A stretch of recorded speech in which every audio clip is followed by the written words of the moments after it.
Hello guys, welcome back to my food blog video.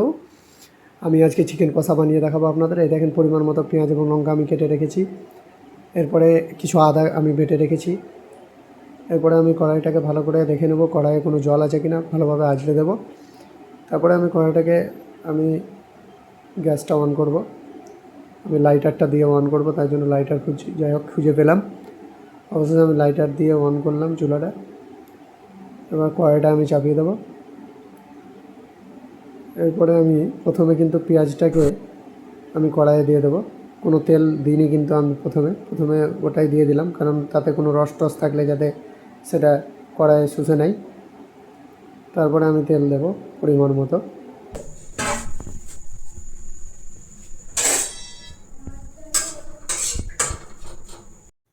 এরপর আমি তেল নিলাম, হালকা পরিমাণ তেল আমি ডলি চাইওয়ালা স্টাইলে দেওয়ার চেষ্টা করছি। কেমন হয়েছে বন্ধুরা আপনারা কমেন্ট করবেন অবশ্যই। আমি যদিও ডলি চাইওয়ালা না, তবুও চেষ্টা করেছি একটু স্টাইলিশভাবে তেলটা দেওয়ার। 3 চামচ মতো তেল আমি দিয়ে দিলাম, অনলি 3। এরপরে আমি ভালো করে নেড়ে দিলাম পেঁয়াজগুলোকে। এই দেখেন তেলটা কী পরিমাণ আছে, এর পরিমাণ মতো তেল আপনারা দিয়ে দেবেন, যে পরিমাণ মতো তেল আপনারা পছন্দ করেন। এরপরে নেক্সট আমি কিছুটা হালকা পরিমাণ লবণ দেব সেটাতে। সেই লবণটা এখন আরও কিছুটা তেল লাগবে, তার জন্য হালকা তেল দিয়ে দিলাম। সেটা আপনারা আপনাদের প্রয়োজন মতো তেল দিতে পারেন, যতটা আপনাদের প্রয়োজন মনে হয়।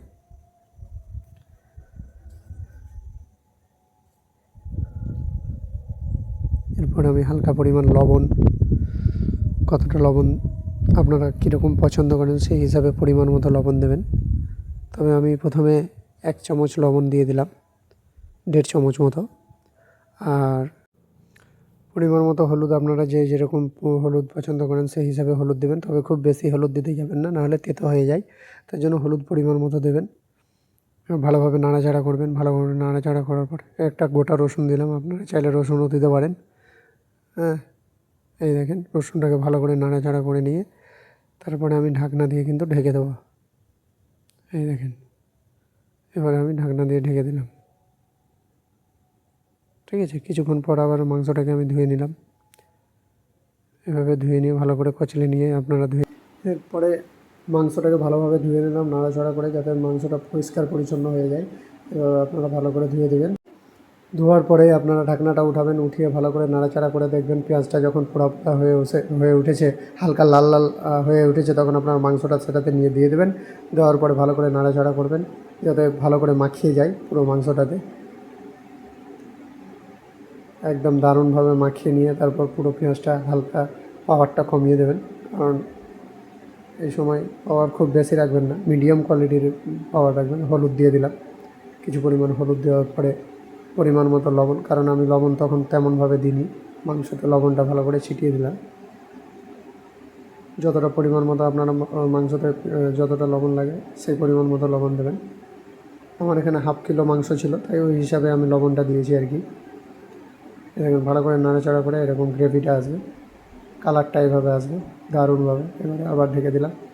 তারপরে দেখেন এরকম যখন মাংসটা পুরো মাখা মাখা হয়ে রসটা ছেড়ে দেবে, অর্থাৎ মাংসের মধ্যে যা জল থাকবে তা এভাবে ছেড়ে দেবে এবং গ্রেভি আসবে একটা সুন্দর।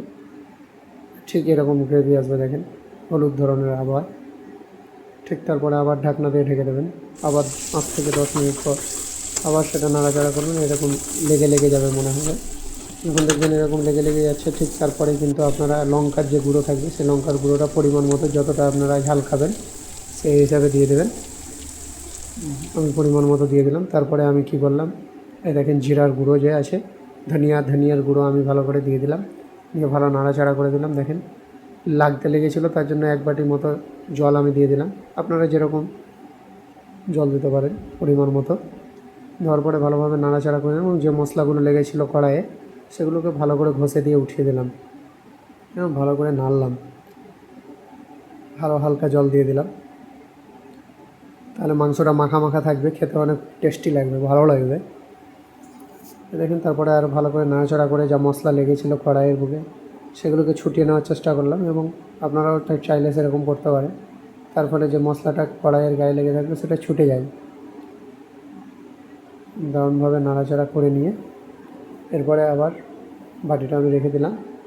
ঢাকনা দিয়ে ঢেকে দেওয়ার পর আবার 5 থেকে 10 মিনিট পর, 10 মিনিট করা যাবে না, ম্যাক্সিমাম 5 মিনিট। তারপরে আবার আমি একটা মশলা দিলাম, যেটা হচ্ছে চিকেন মশলা।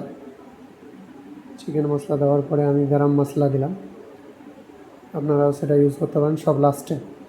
তারপরে ভালো করে নাড়াচাড়া করে 2 মিনিট, বেশিক্ষণ না কিন্তু, লাস্টের দিকে গরম মশলা 2 মিনিট রেখে দিয়ে কমপ্লিট। এরপরে আমি খেতে বসে গেলাম। কড়াই নিয়ে আমার রসুনটা দিয়েছিলাম, খুব সুন্দর করে উঠিয়ে নিলাম। পরিমাণ মতো কিছুটা মাংস নিলাম, গ্রেভি দিয়ে নিলাম, দেখি কেমন লাগে টেস্ট করে। আসুন বন্ধুরা, আপনারাও টেস্ট করেন। এই নেন হালকা টেস্ট করি। উফ, সেই অসাম, দারুণ টেস্ট, অসাম। আপনারা আসেন, খেয়ে যান।